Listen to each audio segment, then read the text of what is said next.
All right. I'm back, and let me kind of run through the other half of things with you guys. And thanks again for taking the time to take a look at things before we meet. All right, I'm going to share my screen again.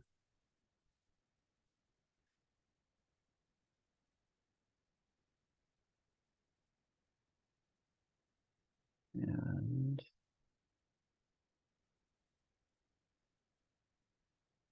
there we go. So let me talk just a little bit about the didactic education and what we do for that and how we think about that. So this is just a overview of schedule, kind of a weekly schedule. And some of these things don't happen every week, but I meet with the trainees every week, on average once a month, I guess, for each PGY class. So, I meet with the PGY ones, PGY twos, et cetera, kind of week after week. Sometimes Dr. Greenberg joins us sometime, but she also has quarterly meetings with each of the classes for the general surgery program as well. So she has kind of thinks about that independently, wants to meet with people, hear from people directly as well, which I think is great, and I've encouraged. I think it's wonderful that you have direct access in line to the chair. We have a monthly journal club that meets on Tuesdays. Wednesdays is our primary educational day. M&M starts the morning, grand rounds. Then our didactic education follows that, and we do consider that protected time. Pagers are covered, et cetera. Simulation labs happen on Thursdays most often, but also Tuesdays. And then many of the services have service-based education conferences on Friday mornings. So for instance, our surgical oncology group has a Friday morning conference, sometimes Thursdays, but mostly Friday mornings. And that's a case-based conference. We talk about things topically and have a case-based conference. All right. Like many other programs, I think pretty much everybody subscribes to SCORE, and we use that as the primary, at least curriculum for the education conference, our weekly education conference. We don't teach directly from the modules. I think it's more of an organizational system, but the modules are a resource, as are the reading. And then those are run by faculty. We try most of the time to split junior and senior residents, just recognizing the perspective of those groups is a bit different. But occasionally they're together depending on the topic. And we try and have that be as much Socratic as possible, and not just PowerPoint talks. I'm going to put up some slide deck that I've had for 15 years and show you things. We encourage the faculty to think about that a bit differently. As I mentioned, Dr. Perez runs our simulation curriculum. We have a dedicated simulation facility for the department, and that we think of the simulation curriculum not just technical skills, although that's certainly a sizable part of it, and that includes minimally invasive and robotic skills. We have a robot that's in the simulation center, but also education and research as part of this as well. And then particularly for the senior residents, Dr. Perez has incorporated a lot of other things into that curriculum, transitions to practice, billing and coding, things of that nature that are the practical applications of things that you don't have to think about when you're a trainee, but you certainly do when you're a faculty member. And she's done a great job of building this, growing this, and the focus this year has been to grow the robotic part of this, and that's a sizable portion of her efforts this year. If you're familiar at all with the intuitive type things, SimNow is kind of a platform for tracking some of this, and we subscribe to SimNow this year for the first time. And as I mentioned, we have a robot, actual robot, not just simulator, in the simulation lab, so that affords some specific opportunities as well. We have a boot camp every year that launches things for the incoming resident class. This is the group out at the team training facility down just a bit south of town that we utilize. And we don't obligate anybody to climb the walls, but it's just a way to get the group together and get to know each other and start thinking about working as a team and a group and doing some of these other activities that you have to work together to accomplish. And I usually go at least for a little while and just recognize the importance of this as we get everybody running together. And we try and include all the group that works sizably together in that PGY 1 year, including all the surgical disciplines, the urology program. The oral maxillofacial surgery program spends time with us. So there's about 25 interns that we have that spend a sizable portion of their time with our group over the course of the year. We have an annual residence teacher conference this year. Dr. Al-Saidi from UCSF, he's the vice chair of education there, was here, and it was really engaging. He did a great job of engaging the residents. And this is always somebody who's engaged in education nationally and somebody who has some insight, and we learn from them, and they spend a dedicated few hours with the residents, and that's compulsory for residents. And so it's an annual event, has been historical in this department for more than 20 years, and really engages things. And we took away a few things from Dr. Al-Saidi that we think might be useful for our program as we sort of think about next steps in evolving education. This is, I won't read through this, but from an evaluation perspective, evaluation of the training program, we have multiple opportunities. We have peer evaluations that we ask people to complete at the end of each rotation, and we summarize those every 6 months. I meet with everybody every 6 months and go over everything. We have a packet of information we go through. Faculty evaluations, rotation evaluations that get summarized. Those are all completed after each rotation. They're anonymous. And they're summarized every 6 months to preserve that anonymity. And these are used in, for the faculty, used in career progression, awards, compensation, and program improvement. And so they are paid attention to by the department leadership. And the peer evaluations we are using for resident progression, developing individual education and focused education plans for people. And those are an important contribution to people's growth and development as well. It's always important for us to understand how other people see us as opposed to just how we see ourselves. And then, as I mentioned, weekly meetings with me, quarterly meetings with Dr. Greenberg, in addition to other engagements. So we have, and a lot of this has been very similar across chairs, where we want to be engaged with the program. I don't want to just get, a report every year that says, hey, we were unhappy with this. We want to be proactive about solving problems. And, sometimes they're teeny tiny things, and sometimes they're big things. We certainly don't want things to mushroom. We want to be able to address them. Let me talk about the residents just for a minute. It's a group that I think works together and plays together. This is, we try to have an annual softball game with Duke. We haven't the last couple of years, but that's just an opportunity to be outside, be together, and have some fun.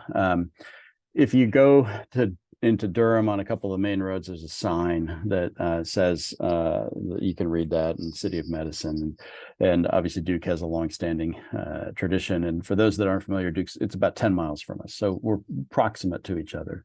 The first year we had that softball game was Dr. Meyer was still the chair, and he showed up with T-shirts that read City of Surgery on the back. He was very proud of that. But we try to have fun. We try to have get people together. I know that Dr. Greenberg is committed to that. She's having all the trainees and all the residency directors and other people heavily involved in education over to her house for Thanksgiving. She's already done something for the faculty. She really wants to have that be an important part of her leadership. And just another photo from one of those games, that giant trophy. The Duke folks had beaten us, I think, 3 years in a row, and they showed up one year with that giant trophy. And then it's lived here, I think, ever since. It still sits in the department. So, but something that hopefully we can get back to as we get back to more normal patterns. We have been fortunate to attract residents from across multiple states and multiple institutions. We certainly up and down the East Coast would be more than the Midwest or the West, but I think of us as a national program, and we think of ourselves that way. People who apply to our program from the western half of the United States as opposed to the eastern half, I don't care where people are coming from. If people express interest in us, we want to attract a broad and diverse group of people, both geographically and in other ways. And so I'm pleased that we have people from such a broad spectrum of education, backgrounds, et cetera. This are some of our interns last year at our graduation event. And we have had the fortune of having a broadly diverse group of people in many ways. And we look forward to hoping to continue to attract a broadly diverse group of people. We are about 50% male and female. We have been that way for many years. Last year, I looked back at that over a 15-year block of time and looked at it in 5-year increments. And we are 50-50 on the nose for 15 years. And it's something we're very proud of. And it's great for the program, great for the department. And we have had, and Dr. Kippy was an important part of this, attracted a sizable number of women to the faculty. When I first started here in 2003, that wasn't the case. There were maybe 3 faculty members who were women. And so that has been a massive evolution for this department in the time that I've been here, and really important, particularly with regard to mentorship and career development, and super exciting to see.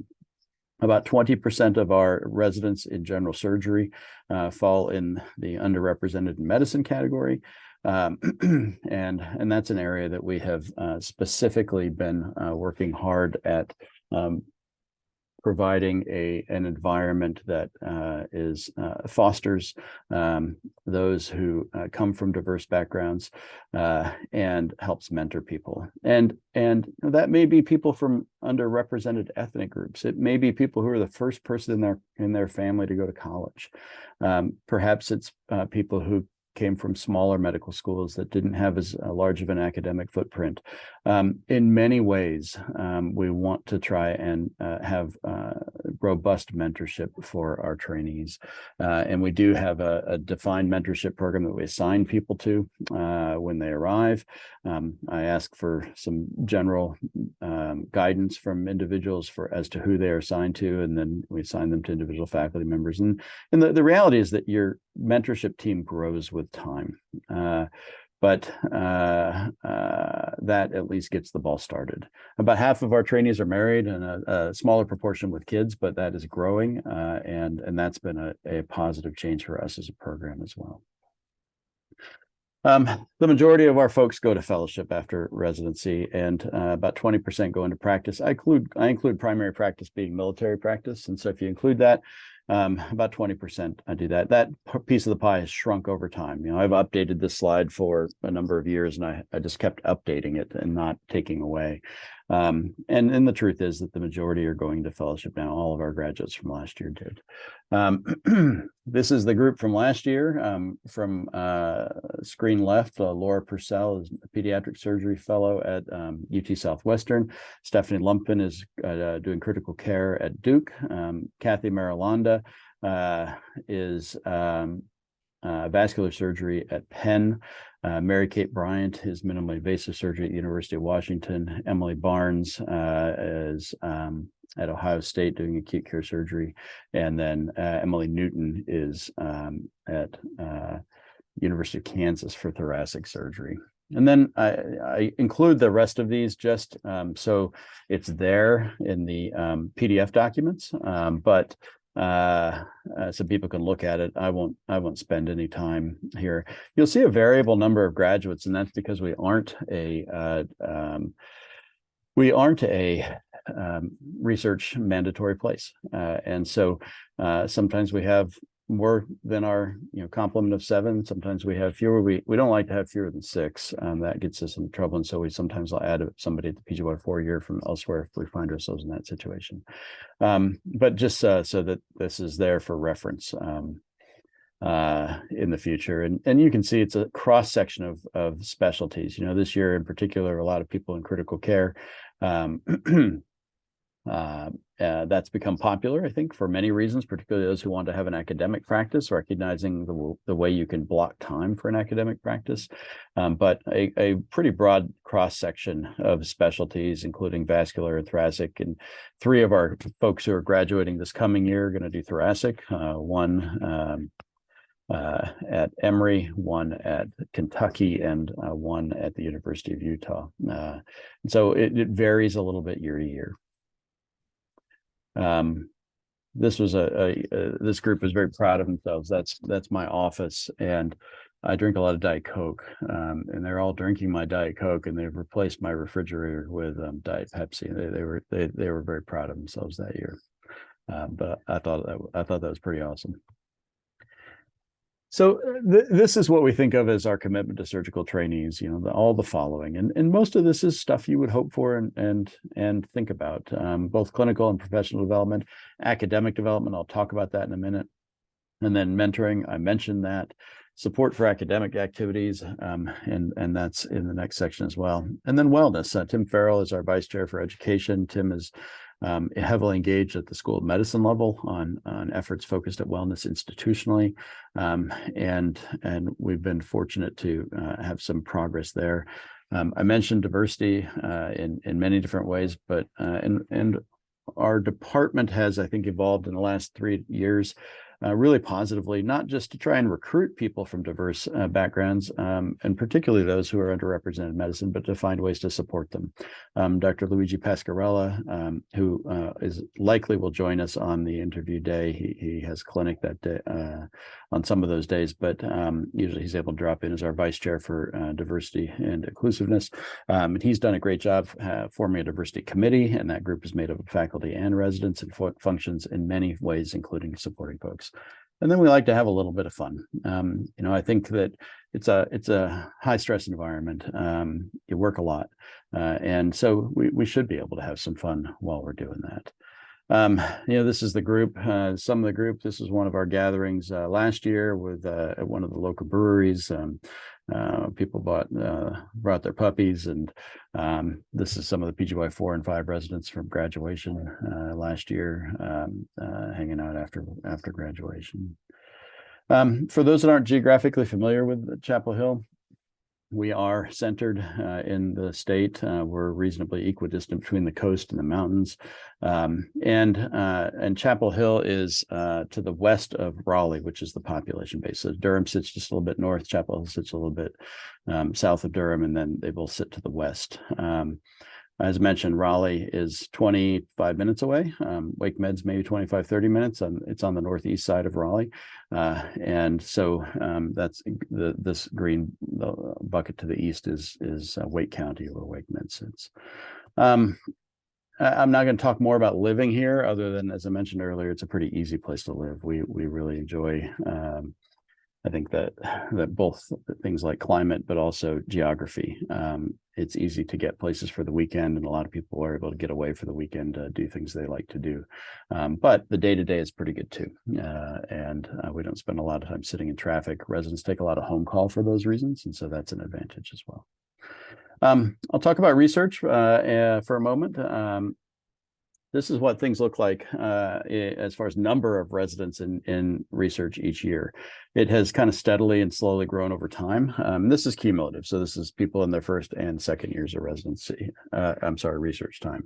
You know, in each of the last 4 years, we've had 7 people between those years. We have, and I'll show you who they are in just a moment. So about half of the group ends up pursuing some dedicated research time.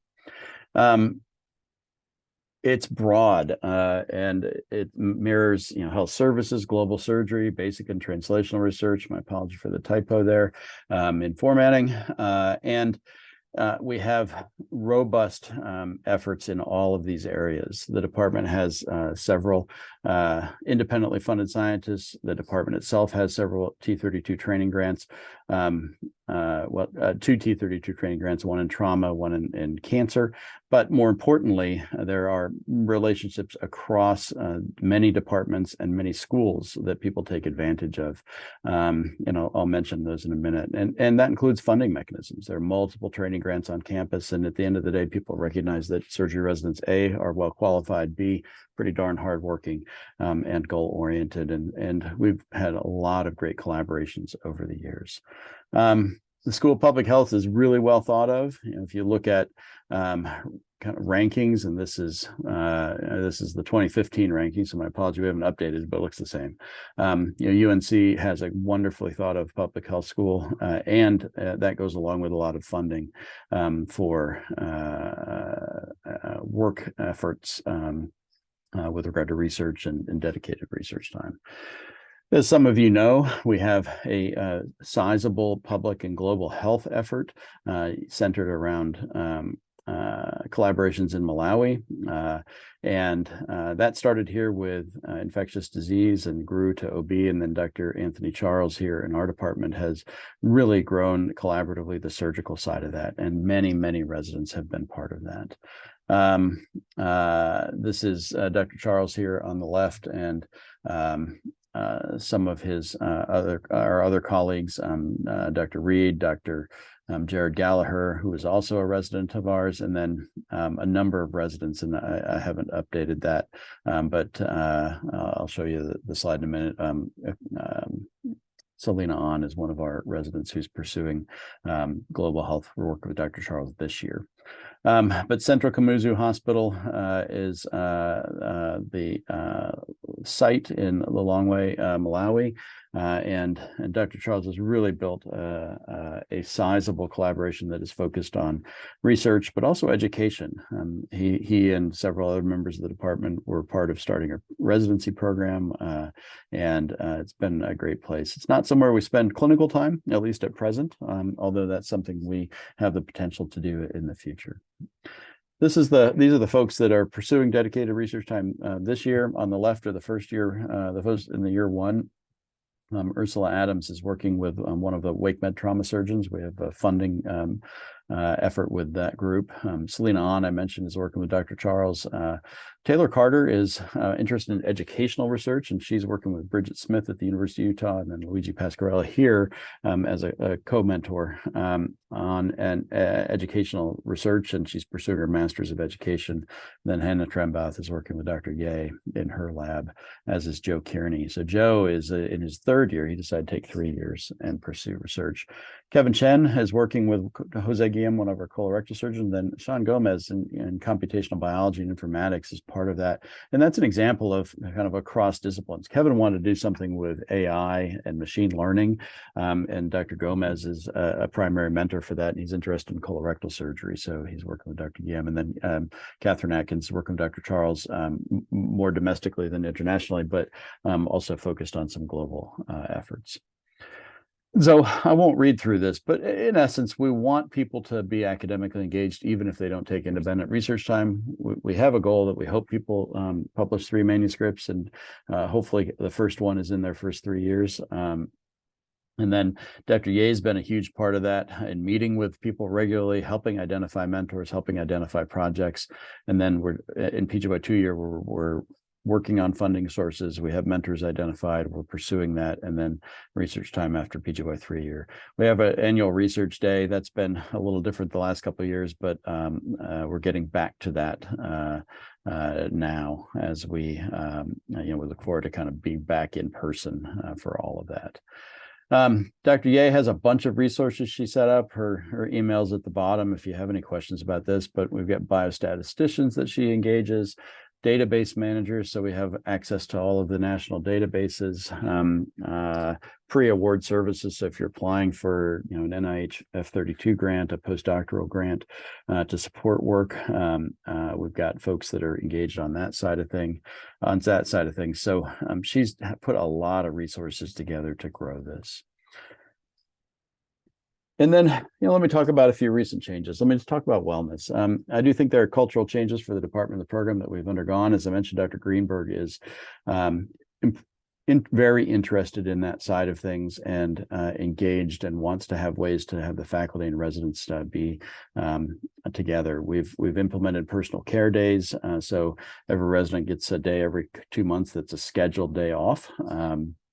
You don't have any clinical responsibilities, and that allows people to pursue their own personal care. They know when that's scheduled ahead of time, and that's been a positive change. We implemented that last year, 21-22.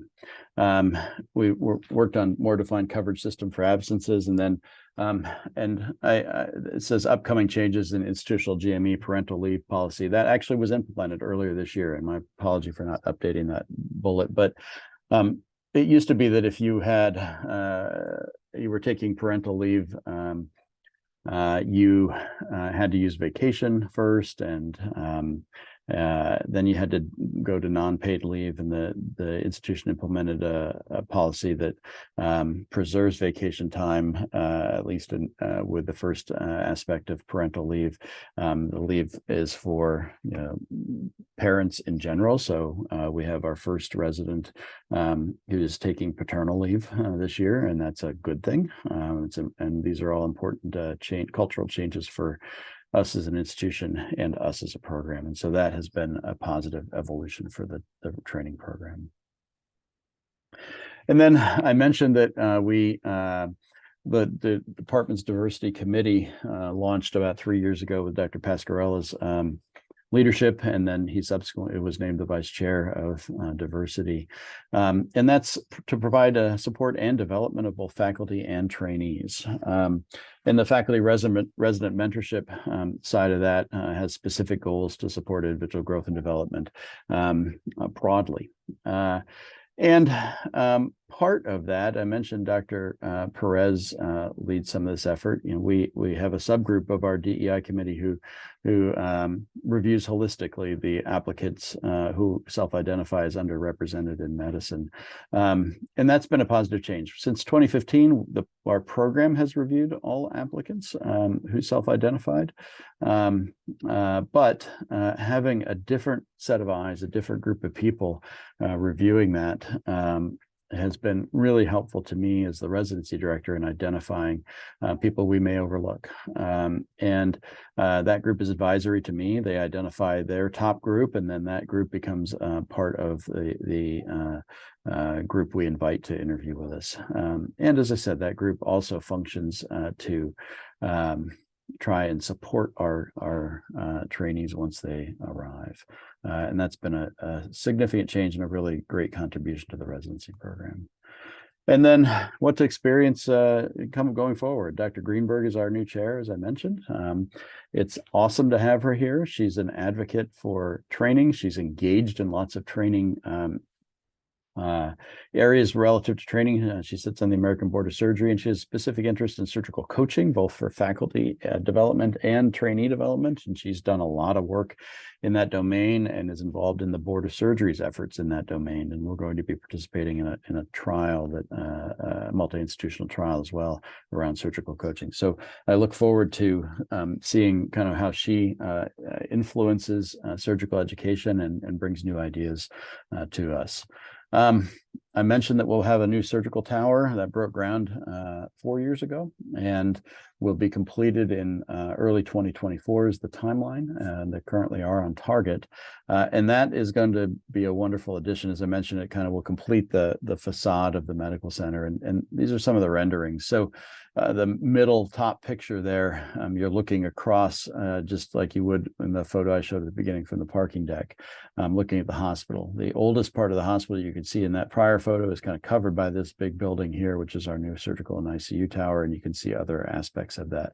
The tower is going up, and the sheathing is going on, and so we really look forward to moving into that and to growing into that. It'll be a bit of an expansion, mostly just a replacement, and then some of the older operating rooms will be converted to procedure rooms, and but hopefully a net expansion for us. And 2 floors of new ICUs. Our ICUs certainly need to be replaced as well.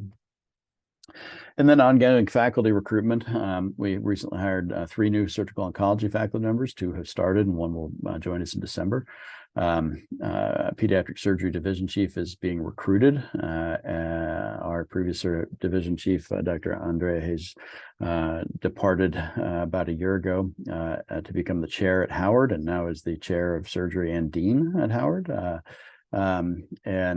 So there has a long history of the pediatric surgery division chief here going on to be leaders in surgery.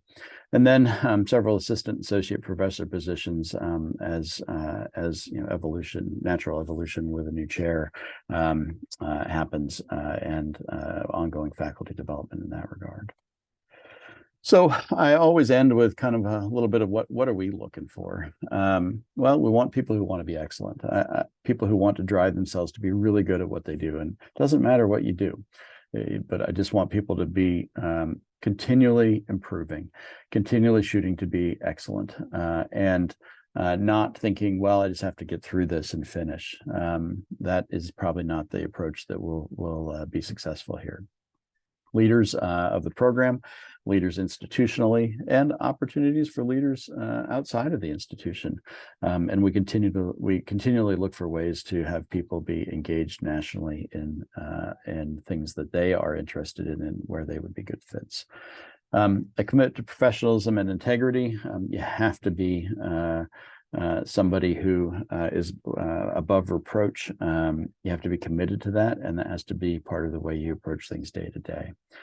And finally, a commitment to improving the program and being a team, working as a team, recognizing the team has to be successful for everybody around you to be successful. And those who are more individual aren't quite as good a fit here, and it's a bit uncomfortable. And so I've used this slide for a while, and I think it still fits. This is kind of what we're looking for. And you don't see anything on here about, academics and that sort of thing. That's obviously something we pay attention to and want to focus on, but those are secondary goals. So this has been the surgery's department's vision statement to be the nation's leading public academic department of surgery. And I think the program mirrors that. We want to provide a place that is that people like coming to work, that you're growing and developing from the day you hit the door to the day you leave, and that has opportunities across spectrums to fit multiple career goals. And that's the way we think about ourselves. So we do a lot of this around here in the winter. If you were in person, we over the last few years have gone to the basketball museum, and it's kind of just a fun way to go have lunch. But it's a nice place to be, and as I said, I've enjoyed being here. So we look forward to having you on the virtual interview day. I will tell everybody that we will be having in-person visit in early February for those who are interested. That is not compulsory. That will not impact how the match list runs. We don't consider that expression of interest, and we're not going to be taking attendance. That's purely for people who have not been here, think this might be somewhere they are interested in and want to be, and want to get to know the place a little better, and or spend some time with the residents. And that's all we're going to have people do, is spend time with the residents. We envision having, the details may still be tweaked a little bit, but we envision this being a Friday, on a Friday afternoon, having some time to engage with the residents on campus and kind of walk through the hospital and get to know the place a little bit.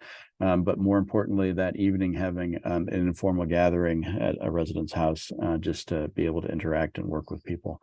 And you won't see me there. You won't see Dr. Greenberg there. You won't see any of the faculty in planned fashion. That is not an interview. As I said, we're not going to track who's coming and going. We just want that to be a resource for you as individuals to be able to get to know the program and the place, since I identify that as the most significant aspect of challenges that you have in figuring out where you want to spend the next 5 to 7 years. So let me stop sharing there. Again, look forward to seeing you on the interview day, and really super excited to see your interest in UNC surgery and have you joining us. Welcome.